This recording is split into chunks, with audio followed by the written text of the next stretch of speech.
नमस्कार, आप देख रहे हैं न्यूज नेशन। मैं हूं अनुराग दीक्षित। कोरोना काल में रोजगार पर संकट गहरा। लाखों लोगों की नौकरी गई तो हजारों लाखों लोगों का कारोबार भी चौपट हो गया। मगर मोदी सरकार ने आपदा को भी अवसर में बदलने का जज्बा दिखाया है। बजट में अर्थव्यवस्था को ऐसे बूस्टर डोज दिए गए हैं जिससे नौकरियों की भरमार आ सकती है, ये दावा किया जा रहा है।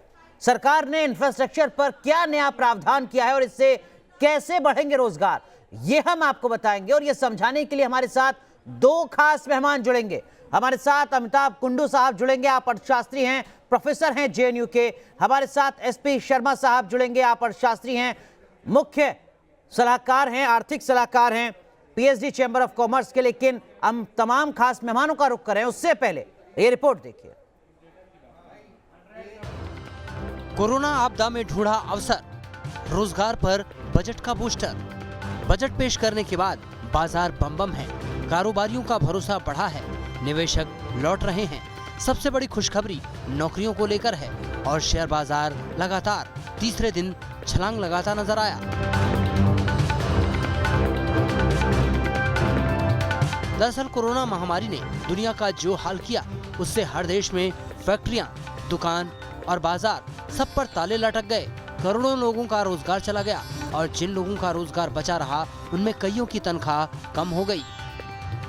सीएमआई की रिपोर्ट के मुताबिक 2020 के अप्रैल और मई महीने में बेरोजगारी दर 24% तक पहुंच गई थी। लेकिन सरकार की कोशिशों से हालात बेहतर होना शुरू हुए और बेरोजगारी की दर दिसंबर के महीने में 9.06% तक पहुंच गई। अब मोदी सरकार साइड इफेक्ट को पीछे छोड़कर देश को तरक्की की राह में ले जाने में जुटी है।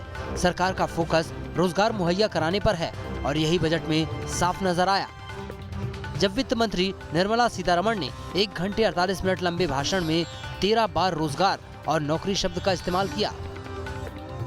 देश में स्टार्टअप्स को प्रोत्साहित करने के लिए मैं स्टार्टअप्स के लिए कर अवकाश का दावा करने की पात्रता और 1 वर्ष अर्थात 31 मार्च 2022 तक बढ़ाने का प्रस्ताव करती हूँ। दरअसल मोदी सरकार ने जिस तरह कोरोना संकट का मुकाबला किया, उसका असर अर्थव्यवस्था में हो रही रिकवरी में साफ नजर आ रहा है। बजट में इसी मोमेंटम को बढ़ाने के लिए उपाय किए गए हैं। इनमें सबसे ज्यादा जोर इंफ्रास्ट्रक्चर पर दिया गया है और इंफ्रास्ट्रक्चर निर्माण से रोजगार निर्माण का फॉर्मूला लगाया गया है, जिससे लगता है कि सरकार रोजगार निर्माण के लिए फ्रंट फुट पर खेल रही है।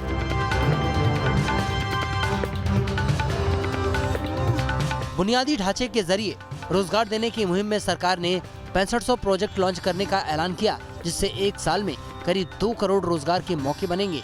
इसमें सबसे ज्यादा जोर हाउसिंग सेक्टर पर है, क्योंकि एक मकान बनने में 219 दिनों की मजदूरी लगती है। अगर 1 साल में सरकार 1 लाख घर बनाने का टारगेट पूरा कर लेती है तो 60,000 लोगों को साल के 365 दिन रोजगार मिल सकता है। इसके साथ ही सरकार ने 5 साल में इंडिया को मैन्युफैक्चरिंग हब बनाने का भी लक्ष्य तय किया है, ताकि युवाओं को रोजगार के मौके की कोई कमी न हो। देश के एमएसएमई सेक्टर में करीब 11 करोड़ लोगों को रोजगार मिलता है, जिसे बजट में बूस्टर डोज देकर ये सुनिश्चित किया गया है कि कम से कम 5 करोड़ नए रोजगार बने। इसके साथ ही सरकारी विभागों में भी नौकरियों की बरसात होने वाली है। वित्तीय वर्ष 2021-22 के बजट में सरकारी विभागों में मार्च 2019 से लेकर मार्च 2021 के बीच 1,43,000 से ज्यादा नई नौकरियां आने का अनुमान है। मार्च 2019 में सरकारी विभागों में कर्मचारियों की संख्या करीब 32,71,113 थी। मार्च 2021 तक ये आंकड़ा 34,14,226 तक पहुंचने की संभावना जताई जा रही है। अब बजट के जरिए रोजगार और रोजगार से बाजार में बाहर का गणित भी समझ लीजिए। दरअसल बजट में जो इंफ्रास्ट्रक्चर पर धन खर्च होगा वो रोजगार के सबसे निचले पायदान यानी मजदूर से शुरू होगा। इंफ्रास्ट्रक्चर पर सबसे ज्यादा धन लेबर के हाथ में जाएगा। जब वो उस रकम को अपनी जरूरतों के लिए खर्च करेगा तो बाजार में मांग पैदा होगी और इसका असर पूरी इकोनॉमी पर होगा। ऐसे में अंदाजा लगाना मुश्किल नहीं कि बीते 5-6 फाइनेंशियल ईयर में ये साल रोजगार के लिहाज से सबसे अहम होने वाला है। Team news nation. तो देखिए, इस रिपोर्ट के जरिए आप समझ चुके होंगे कि वित्त मंत्री दरअसल में इस बजट भाषण के साथ क्या कुछ सौगात लेकर आई हैं रोजगार के मोर्चे पर।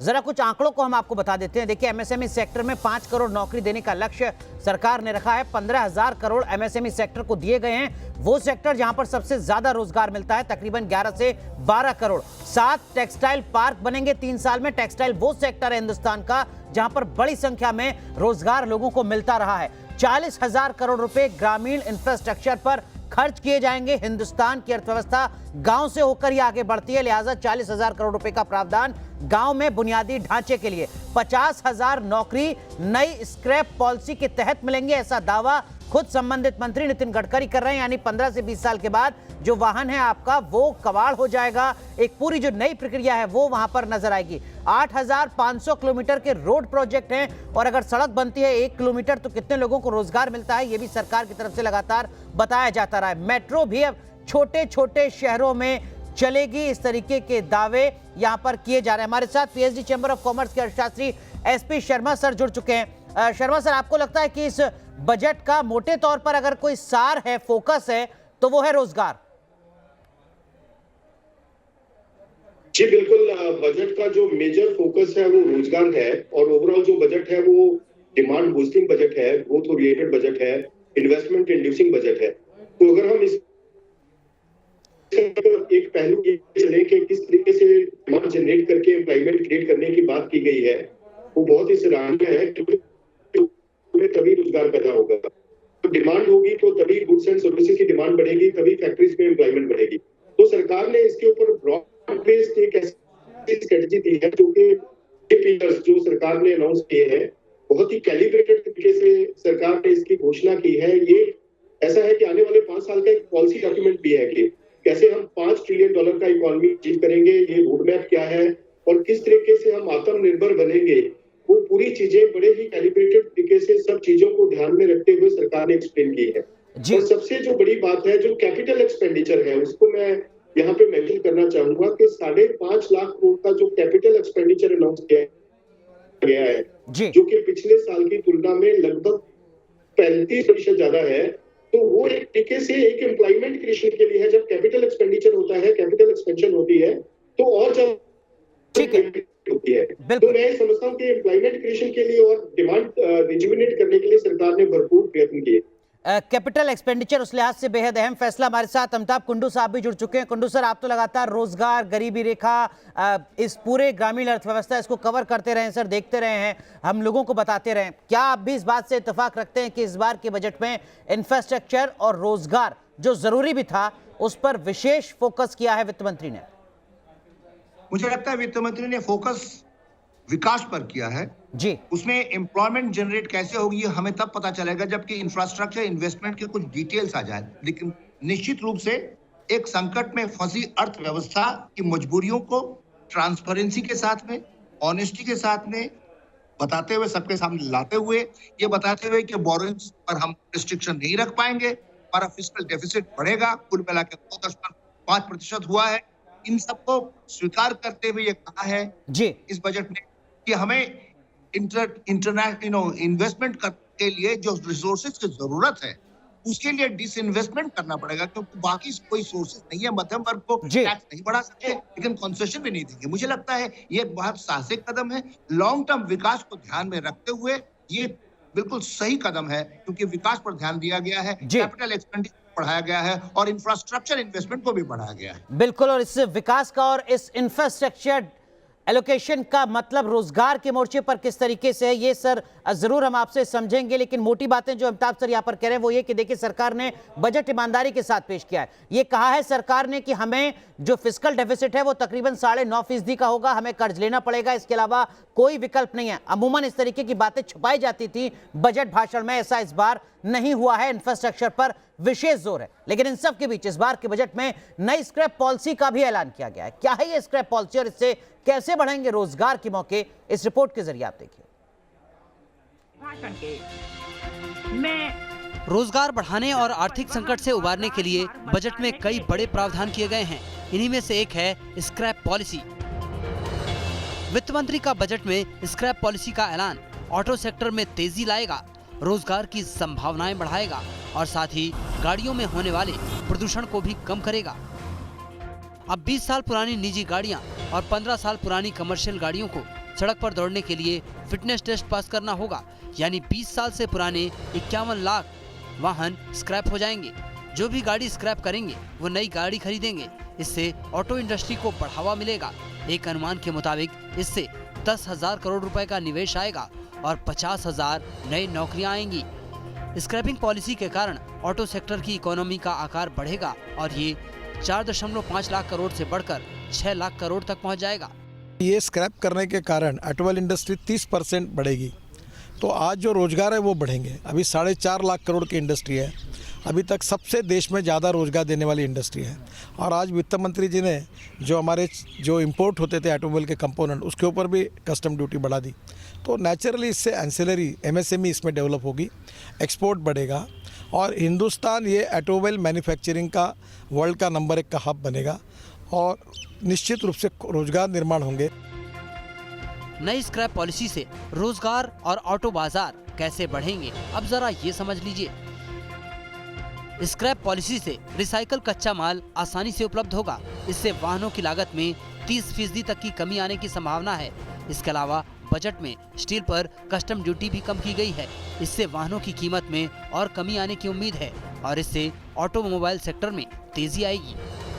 गैर मिश्र धातु और स्टेनलेस स्टील के अर्ध एक समान तथा लंबे उत्पादों पर सीमा शुल्क एक समान रूप से 7.5% करके सीमा शुल्क कम कर रहे हैं। इस बजट में सीमेंट सेक्टर, स्टील सेक्टर और MSME सेक्टर को भी काफी सपोर्ट मिलेगा, जिससे हजारों लोगों को नौकरियां मिलेंगी। तो वहीं देश में नए इकोनॉमिक कॉरिडोर से भी सड़क परियोजनाओं को मजबूती मिलेगी और रोजगार के नए अवसर पैदा होंगे। Team news nation.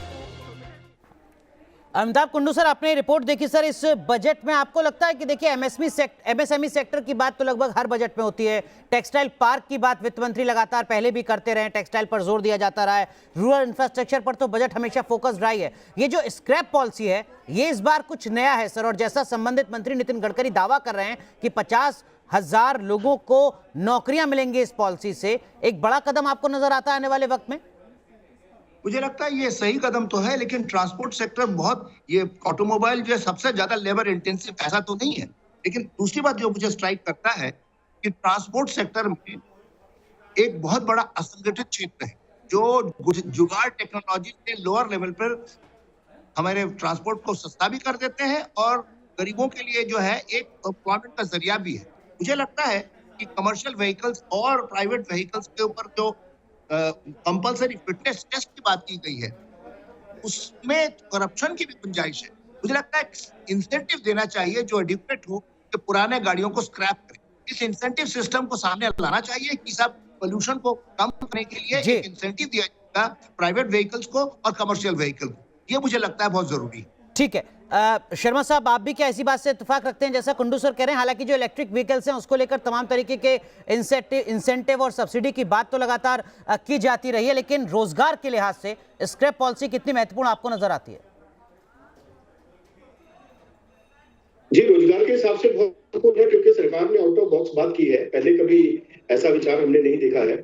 लेकिन इसमें अमिताभ कुंडू जी जैसा बता रहे हैं कि इंसेंटिव जिनके पास जो व्हीकल है, खास करके जिनके पास अपने पर्सनल व्हीकल्स हैं और जो कमर्शियल व्हीकल्स हैं, तो उनके लिए क्या है ये भी एक देखना होगा कि उसके ऊपर सरकार के इस पॉलिसी की जो स्क्रैप पॉलिसी है वो वर्कआउट करेगी।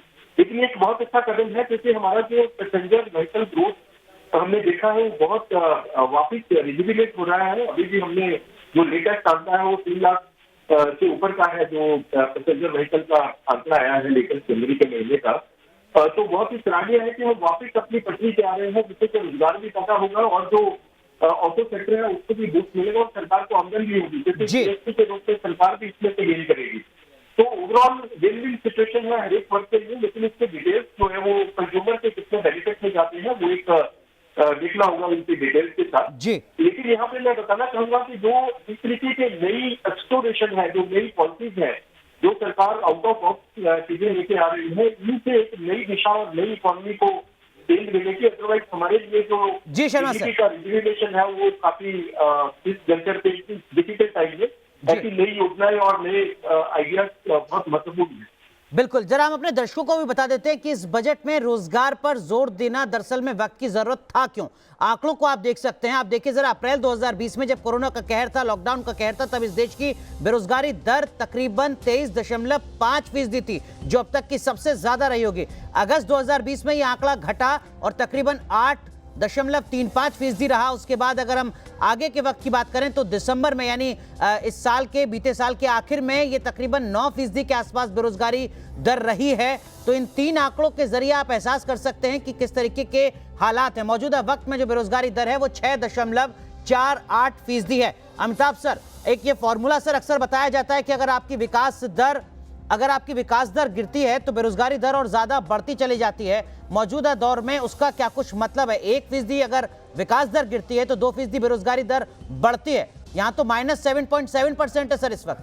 अमिताभ सर, देखिए मैं समझता हूं कि कोरोना के पहले भी हमारी अर्थव्यवस्था अच्छी तगड़ी नहीं थी, एक खस्ता थी, क्योंकि गिरावट जो हम पिछले 7-8 क्वार्टर्स में देख रहे थे, कोरोना के आने के पहले का क्वार्टर पे जो है जनवरी से मार्च तक, उसमें भी जो ग्रोथ रेट जो है मार्जिनली पॉजिटिव था। मैं समझता हूँ इस वक्त जो बेरोजगार का दर है वो निश्चित रूप से अलार्मिंग है, उस पर एड्रेस करना चाहिए। लेकिन 7% तो पिछले कोरोना के पहले वाले साल में भी था, जिसकी वजह से जो सरकार ने बेरोजगार रिपोर्ट को उन्होंने कुछ देर के लिए रद्द कर दी थी या पोस्टपोन कर दिया था।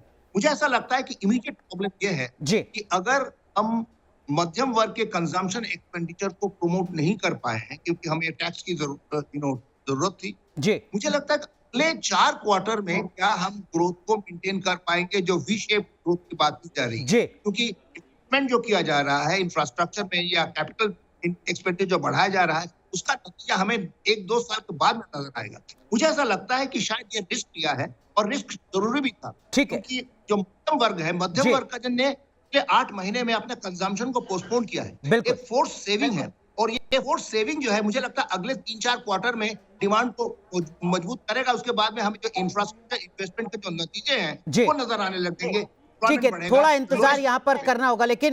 लेकिन शर्मा सर, मैं आपके पास भी आऊंगा। ये बड़ी कवरेज लगातार जारी रहेगी। इस पूरे बजट को रोजगार के मोर्चे पर समझने की कोशिश करेंगे। एक छोटा सा ब्रेक यहाँ पर ले रहे हैं, तुरंत हाजिर। तो बात बजट की, बात रोजगार की। शर्मा सर, जिस तरीके के आंकड़े पिछले साल आए रोजगार के, सर जरूरी था इस बजट में इस तरीके के प्रावधान करना? जी बिल्कुल, इस तरीके के, क्योंकि रोजगार हमारे टॉप ऑफ द एजेंडा है। सामने बहुत जो ग्रोइंग यंग पॉपुलेशन है उसके लिए रोजगार क्रिएट करना है। और ये सरकार का एक बहुत अच्छा कदम है कि फैक्ट्रीज में रोजगार करने के लिए बहुत महत्वपूर्ण प्रयास किया गया है, जिसमें कि एमएसएमई सेक्टर, पीएलआई स्कीम के ऊपर फोकस, जो मैन्युफैक्चरिंग में मेक इन इंडिया के ऊपर फोकस, और जो इंफ्रास्ट्रक्चर के लिए बहुत बड़े घोषणाएं हुई है, ये आने वाले टाइम में बहुत अच्छा रोजगार पैदा करेंगे। जी, बहुत बहुत शुक्रिया सर जुड़ने के लिए। और इस बजट का क्या कुछ मतलब है रोजगार के मोर्चे पर, ये दर्शकों को समझाने के लिए बहुत बहुत शुक्रिया आप दोनों का जुड़ने के लिए। चलिए आगे बढ़ते हैं और अब बात करते हैं देश की बहस की, जिसके लिए आज जो मुद्दे हैं आपके सामने, वो मुद्दे आपके सामने इस वक्त स्क्रीन पर। बंगाल का सियासी घमासान तीखा तल्ख कैसे, हिंदू विरोधी एजेंडा आखिर क्यों चलाया जा रहा है, और किसान आंदोलन गतिरोध की दीवार आखिर कब टूटेगी।